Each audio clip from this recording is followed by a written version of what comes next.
Hello മക്കളെ, welcome to dance learning portal.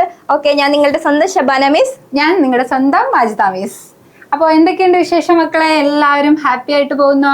വെക്കേഷനൊക്കെ നിങ്ങൾ അടിച്ചു പൊളിക്കുന്നുണ്ടോ? ട്രിപ്പൊക്കെ പോയി വൈബാക്കി സെറ്റാക്കി എല്ലാവരും അടിപൊളിയായിട്ടൊക്കെ പോകുന്നുണ്ടല്ലോ അല്ലേ? അപ്പൊ എങ്ങനെയാ നിങ്ങൾ അടുത്ത അക്കാഡമിക് ഇയറിലേക്കുള്ള പ്രിപ്പറേഷൻസ് ഒക്കെ സ്റ്റാർട്ട് ചെയ്തിട്ടുണ്ടോ? പുതിയ പുസ്തകമൊക്കെ വന്നല്ലോ, എല്ലാവരും സ്കൂളിൽ പോയി പുസ്തകമൊക്കെ വാങ്ങില്ലേ മക്കളെ? എല്ലാവരും ടെക്സ്റ്റ് ബുക്കൊക്കെ ഒന്ന് മറിച്ച് നോക്കിയിരുന്നോ ആരെങ്കിലും ഒക്കെ?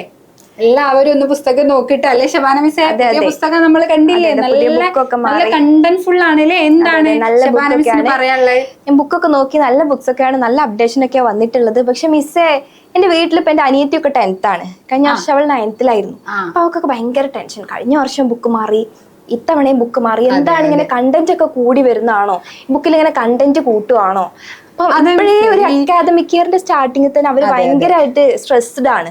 അതെ മിസ്സേ, ഈ ഒരു കാര്യം എന്നോട് 2-3 കുട്ടികൾ പറഞ്ഞു. അതെ എന്താണ് ഈ ഒരു പുതിയ പുസ്തകം കണ്ടിട്ടുള്ള ടെൻഷൻ, അടിക്കടി ഇങ്ങനെ പുസ്തകം മാറുന്നു. ഇനിയിപ്പോ എന്താണ് പുതിയൊരു കണ്ടന്റുകളൊക്കെ വരുമ്പോ, പുതിയ സിലബസ് ഒക്കെ വരുമ്പോ എങ്ങനെയാ ഇതെല്ലാം കൂടെ ഞങ്ങള് ഭയങ്കര ഇറിറ്റേഷൻ ആണല്ലോ, ഭയങ്കര ബേർഡൻ ആണല്ലോ, ഇത്രയും അധികം പോർഷൻസ് കവർ ചെയ്യാൻ എന്നൊക്കെയുള്ള ഒരു ടെൻഷനും ഒരു ആദ്യമൊക്കെ കുട്ടികളുടെ ഉള്ളിൽ കയറി കൂടുന്നുണ്ട്. അതാണ് സത്യം. യെസ്. അപ്പോ മക്കളെ, സത്യം പറഞ്ഞാ നമ്മള് ഇതത്ര വലിയ ടെൻഷനിലൂടെ പോവേണ്ട ഒരു കാര്യമൊന്നുമല്ല. ഇത് ഭയങ്കര സിമ്പിളായിട്ട് നമുക്ക് എടുക്കാവുന്ന ഒരു കാര്യമാണിത്.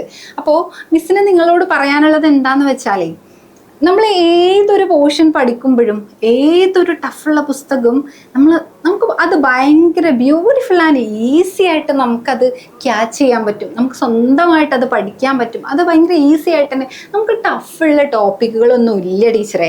അങ്ങനെയുണ്ടോ? ടീച്ചർക്ക് എന്താ പറയാനുള്ളത്? ഇല്ല, എനിക്ക് തോന്നിയിട്ടില്ല. ഇപ്പൊ ഞാൻ പറയുകയാണെന്നുണ്ടെങ്കിൽ എൻ്റെ ഒരു എക്സ്പീരിയൻസ് പറയുകയാണെന്നുണ്ടെങ്കിൽ, ഞാനൊക്കെ പണ്ട് പഠിച്ചിരുന്നത്, ഞാൻ ടീച്ചേഴ്സിനെ പേടിച്ചിട്ടായിരുന്നു ഞാൻ പണ്ട് പഠിച്ചിരുന്നത്.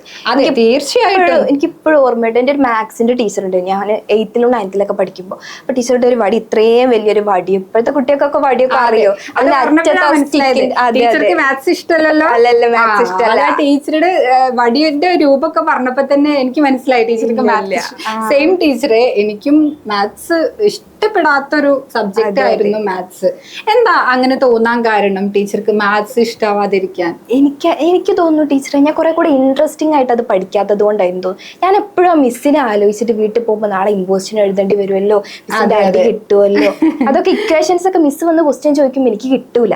ഞാനത് ബൈഹാർട്ട് ചെയ്ത് പോയിട്ട് എനിക്ക് അവിടെ എത്തുമ്പോ ഞാൻ ആ ഇക്വേഷൻസ് ഒറ്റയ്ക്ക് ഇരുന്ന് പറയുന്ന ഇക്വേഷൻസ് എനിക്ക് മിസ്സിന്റെ മുന്നിൽ എത്തുമ്പോൾ അത് പറയാൻ കിട്ടൂല, ക്വസ്റ്റ്യൻ ചോദിക്കില്ല. അതുപോലെ ഞാനൊക്കെ ചില സബ്ജക്റ്റുകൾ ബൈഹാർട്ട് ചെയ്ത് ടെക്സ്റ്റ് ബുക്ക് മുഴുവൻ കാണാണ്ട് പഠിക്കായിരുന്നു കേട്ടോ. എന്നിട്ട് ഞാൻ എക്സാമിന് പോകുമ്പോ ഉണ്ടല്ലോ, ക്വസ്റ്റ്യൻ വായിക്കുമ്പോൾ എനിക്ക് ആൻസർ അറിയാം, പക്ഷെ ആൻസറിന്റെ ഫസ്റ്റ് ലൈൻ സ്റ്റാർട്ടിങ് കിട്ടാത്ത പ്രോബ്ലം കൊണ്ട് ഈ പേനയും കറക്കി ഞാൻ അങ്ങനെ സ്റ്റാർട്ടിങ് കിട്ടിക്കഴിഞ്ഞാൽ ബാക്കി കിട്ടും. പക്ഷെ സ്റ്റാർട്ടിങ് എനിക്ക് അത് എന്തുകൊണ്ടാണ് മിസ് എനിക്ക് കിട്ടാത്തത്? ഞാനത് കാണാതെ ഇങ്ങനെ ബൈ ഹാർട്ട് ചെയ്ത് വെച്ചിരിക്കുകയാണ്. അതുകൊണ്ടാണ് എനിക്കത് അത്രയും ഡിഫിക്കൽട്ടായിട്ട് ഫീൽ ചെയ്തത്. അപ്പോ മിസ്, എനിക്ക് തോന്നുന്നത് നമുക്ക് ഇത് എങ്ങനെ ബ്യൂട്ടിഫുൾ ആക്കാൻ പറ്റും? മിസ്സിന് എന്തൊക്കെ സജഷൻ നമ്മളെ കുട്ടികൾക്ക് കൊടുക്കാൻ പറ്റും? എനിക്ക് തോന്നുന്നത് വെച്ചാൽ, എനിക്ക് ബയോളജി ടീച്ചർക്ക് അറിയുള്ളൂ, ഞാൻ ബയോളജിയുടെ ടീച്ചർ. അപ്പൊ എനിക്ക് ബയോളജി ഭയങ്കര ഇൻട്രസ്റ്റിംഗ് ആയിരുന്നു പഠിക്കാൻ. അപ്പൊ ചെറുപ്പത്തിലെ അതിനോടുള്ള, ഇപ്പൊ ഞാൻ ഈ ഒരു ബയോളജി ടീച്ചറിലേക്ക് എത്തി നിൽക്കുന്നത് എന്ന് പറഞ്ഞാൽ, ബയോളജി ചെറുപ്പത്തിൽ എനിക്ക് പഠിക്കാനുള്ള ഒരു ഇൻട്രസ്റ്റ് എന്ന് പറഞ്ഞാൽ, ഞാൻ ചെറുപ്പത്തിലൊക്കെ വീട്ടിൽ എപ്പോഴും ആനിമൽ പ്ലാനറ്റ് ചാനലിടും, ഡിസ്കവറി ചാനലിടും. അതെ. പിന്നെ എനിക്കൊരു ബയോളജി ടീച്ചർ ഉണ്ടായിരുന്നു. എപ്പോഴും ടീച്ചറുടെ PhD ചെയ്ത എക്സ്പീരിയൻസ് ഒക്കെ ഇങ്ങനെ പറയും, റിസർച്ച് ചെയ്ത കാര്യങ്ങൾ. അതൊക്കെ കേട്ട് എനിക്ക് കൂടുതൽ, എനിക്ക് അങ്ങനെ ആ ഒരു ഫീൽഡിലേക്ക് എനിക്കും അത് പഠിക്കണം എന്നുള്ള ആ ഒരു ഇഷ്ടം കൊണ്ടാണ് ഞാൻ അതിലേക്ക് എത്തിയത്. അതുപോലെ എനിക്ക് തോന്നുന്നു ഓരോ ടീച്ചർക്ക് എന്താ പറയുക, ടീച്ചർ SS-നെ കുറിച്ച് എന്താ പറയുക, സോഷ്യൽ സയൻസിനെ കുറിച്ച്? തീർച്ചയായിട്ടും ഇപ്പോൾ മിസ് ബയോളജീന്റെ കാര്യം പറഞ്ഞപ്പോഴും, ബയോളജീന്റെ ടീച്ചറുടെ കാര്യം പറഞ്ഞപ്പോഴും, ഡിസ്കവറി കണ്ടത് പറഞ്ഞപ്പോഴും ഒക്കെ എനിക്കും എൻ്റെ സോഷ്യൽ സയൻസ് ഓർമ്മകളാണ്. ഞാൻ എങ്ങനെ ഇന്ന് ഒരു സോഷ്യൽ സയൻസ് ടീച്ചറിലേക്ക് എത്തിപ്പെട്ടു എന്നുള്ളതാണ് ഞാൻ ഓർത്തെടുക്കുന്നത്. ഭയങ്കര രസകരമായിട്ടുള്ളൊരു യാത്രയായിരുന്നു എന്ന് എനിക്ക് തോന്നിയിട്ടുണ്ട്.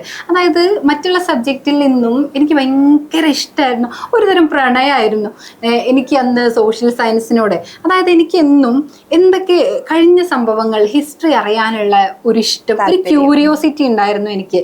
നമ്മളിപ്പോ ഹ്യൂമൻ ബീയിങ്, എങ്ങനെയാണ് ഹ്യൂമൻ ബീയിങ് ഉണ്ടായത്, അവരുടെ ഒരു എമർജൻസി എങ്ങനെയായിരുന്നു, ഇവർ ഓരോ ഇതിലൂടെയും കടന്നു പോയിട്ട് ഇന്ന് നമ്മൾ എത്തി നിൽക്കുന്ന ഒരു കാലഘട്ടം ഉണ്ടല്ലോ, എത്രയോ മാറിയ ഒരു കാലഘട്ടം.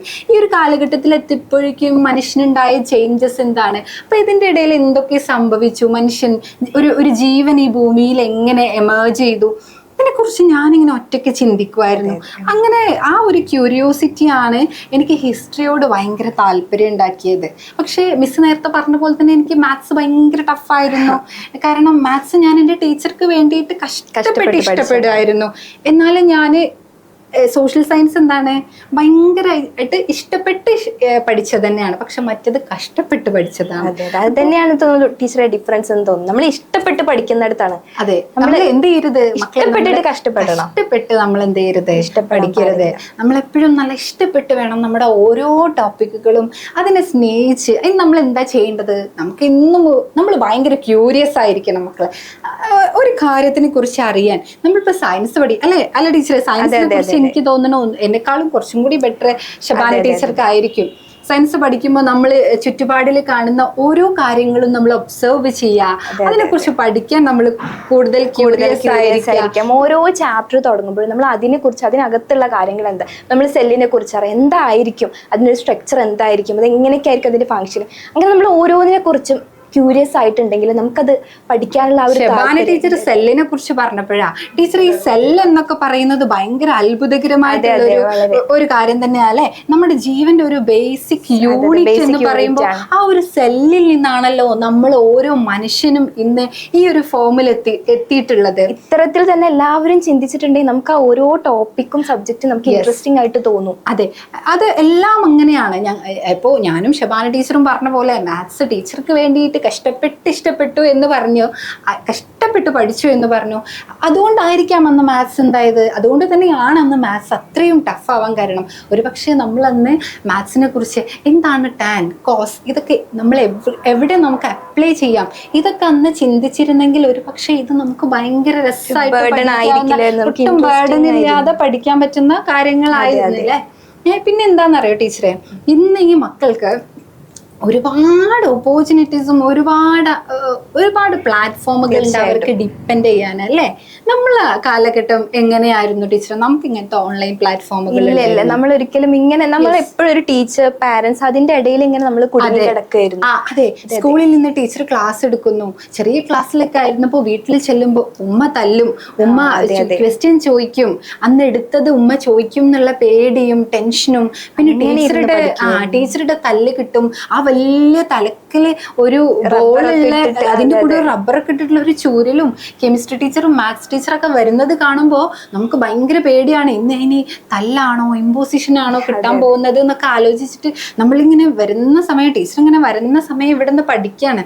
അല്ലെങ്കിൽ രാവിലെ നമ്മൾ സ്കൂളിൽ എത്തിയിട്ട് ഒരാൾ ഓടിപ്പോയി സ്റ്റാഫ് റൂമിൽ നോക്കും അല്ലെ, എടാ ഇന്ന് മാത്സ് ടീച്ചർ ഇല്ല, ഇന്ന് നമുക്ക് വലിയ പെരുന്നാളാണ് ക്ലാസ്സിൽ അല്ലെ, ഇന്ന് മാത്സ് ടീച്ചറൊക്കെ വരാണ്ടിരിക്കാൻ നമ്മൾ എത്ര പേര് രാവിലെ പ്രാർത്ഥിച്ചിട്ട് പോയിട്ടുണ്ട്.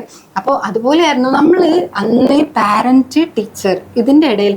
പക്ഷേ ഇന്നത്തെ മക്കൾക്ക് ഒരുപാട്, ഞാൻ നേരത്തെ പറഞ്ഞ പോലെ ഒരുപാട് പ്ലാറ്റ്ഫോമുകൾ ഉണ്ട്. പക്ഷെ ബാലൻസേ നമ്മളെ ഇപ്പൊ പറഞ്ഞു, നമ്മളെ കുട്ടികൾക്ക് ഒരുപാട് ഓൺലൈൻ പ്ലാറ്റ്ഫോമുകൾ ഉണ്ട്. നമ്മളുടെ പോലെയല്ല ഒരു ടീച്ചറിലോ ഒരു ഉമ്മയിലും അതിന്റെ അടുക്ക് കുടുങ്ങിക്കിടക്കുന്നതല്ല ഇന്നത്തെ കുട്ടികളുടെ പഠനം എന്ന് പറയുന്നത്. ഒരുപാട് അവർക്ക് യൂട്ടിലൈസ് ചെയ്യാൻ പറ്റുന്ന, ഒരുപാട് ഇൻഫ്ലുവൻസ് ചെയ്യാം, അവരെ ഇൻഫ്ലുവൻസ് ചെയ്ത് അവർക്ക് പഠിക്കാൻ കഴിയുന്ന ഒരുപാട് റിസോഴ്സസ് അവർക്കുണ്ട്. അതെങ്ങനെ അവർക്ക് യൂട്ടിലൈസ് ചെയ്യാൻ പറ്റും? ശബാന മിസ്സിന്റെ ഒരു ഒപ്പീനിയൻ എന്താണ്? അതായത് മിസ്സേ, നമ്മളൊക്കെ പഠിച്ചിരുന്ന കാലം പോലെയല്ല. നമ്മളിപ്പോൾ നമുക്ക് ഡിപ്പെൻഡ് ചെയ്യാൻ വേണ്ടി ടീച്ചേഴ്സ്, നമ്മുടെ വീട്ടിലെ പാരന്റ്സ്, അങ്ങനെ ചുരുക്കം ആളുകൾ കൂടെ നമുക്ക് ഇൻഫർമേഷൻസ് കിട്ടിയിരുന്നു. അതെ. പക്ഷെ ഇപ്പൊ അങ്ങനെയല്ല. ഇപ്പൊ കുട്ടികൾക്ക് ഒരു ഫിംഗർ ടിപ്പിലാണ് ChatGPT, ജെമിനി, ഇതൊക്കെ വഴി അവർക്ക് ഒരുപാട് ഇൻഫർമേഷൻസ് അവർക്ക് അവൈലബിൾ ആണ്. നമ്മള് AI-യുടെ കാലഘട്ടത്തിലാണ് ജീവിക്കുന്നത്. എന്തൊക്കെ നമ്മൾ അക്വയർ ചെയ്യുന്ന ഓരോ നോളേജും ഭയങ്കരത്തോളം ഇൻട്രസ്റ്റിംഗ് ആയിട്ടാണ്. ആനിമേഷൻസും ഓരോ ഗ്രാഫിക്സും പിക്ചേഴ്സ് ഒക്കെ വെച്ചിട്ട് അത്രത്തോളം ഇൻട്രസ്റ്റിംഗ് ആയിട്ടാണ് അവരുടെ ഉള്ളിലേക്ക് കയറുന്നത്. കയറുന്നത്.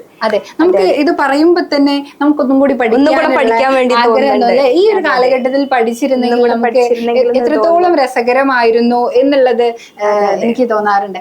അപ്പോ മക്കളെ, നമ്മൾ പറഞ്ഞു നമ്മൾ ഇത്രയും സ്ട്രഗിൾ എടുത്തു, ഇനീഷ്യൽ സ്റ്റേജിൽ തന്നെ നമ്മൾ ഇത്രയും സ്ട്രെയിൻ ചെയ്ത് ഇതൊക്കെ എനിക്ക് പറ്റുമോ, എനിക്ക് ഈ പ്രാവശ്യം അയ്യോ എൻ്റെ ഇത്താത്തക്ക് കഴിഞ്ഞ പ്രാവശ്യം ഫുൾ A+ ആയിരുന്നു, ഇനി എനിക്കത് നേടാൻ പറ്റുമോ, എന്നെക്കൊണ്ടത് പറ്റില്ലല്ലോ, ഇതിപ്പോ പുസ്തകം മാറിയല്ലോ, കഴിഞ്ഞ പ്രാവശ്യത്തെ പുസ്തകം സിമ്പിൾ ആയിരുന്നു എന്ന് എല്ലാവരും പറയുന്നുണ്ടല്ലോ, ഈ പ്രാവശ്യത്തെ ടഫാണല്ലോ എന്നൊക്കെയാണ് ഓരോരുത്തർ ധരിച്ചു വെച്ചേക്കുന്നത്.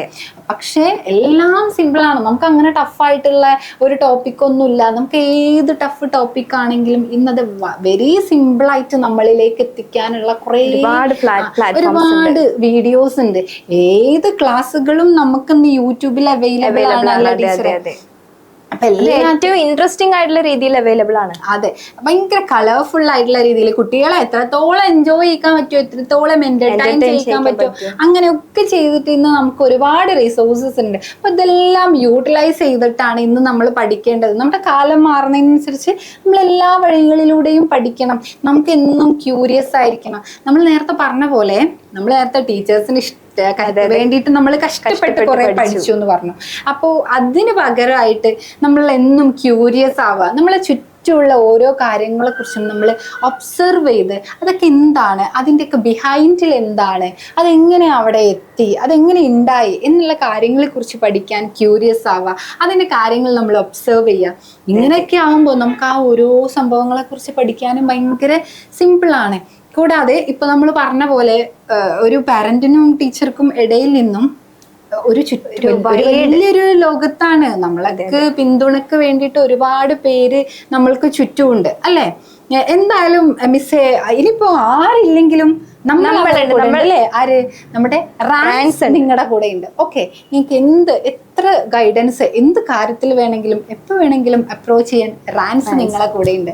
അപ്പൊ നിങ്ങൾ എല്ലാവരും എന്ത് ചെയ്യുക, നല്ല ഹാപ്പി ആയിട്ട് എൻജോയ് ചെയ്ത് കഷ്ടപ്പെട്ട് പഠിക്കാതെ ഇഷ്ടപ്പെട്ടുകൊണ്ട് ഓരോ കാര്യങ്ങൾ ചെയ്യുമ്പോഴും അത് മോർ ബ്യൂട്ടിഫുൾ ആയിരിക്കും. അപ്പോൾ നിങ്ങളുടെ ഓരോ കാര്യങ്ങളും, ഓരോ പഠിക്കുന്ന ഓരോ ടോപ്പിക്കും ബ്യൂട്ടിഫുൾ ആക്കാൻ നിങ്ങൾ ട്രൈ ചെയ്യുക. ഈ ഒരു ഇയറിലെ മുഴുവൻ ചാപ്റ്റേഴ്സും നിങ്ങളുടെ ഈ ഒരു അക്കാഡമിക് ഇയർ തന്നെ കൂടുതൽ മനോഹരമായിട്ട് കൊണ്ടുപോകാൻ നിങ്ങൾക്ക് എല്ലാവർക്കും സാധിക്കട്ടെ എന്ന് ആശംസിച്ചുകൊണ്ട് റാൻസ് വിത്ത് യു. ഓക്കെ, അപ്പോൾ ബൈ മക്കളെ.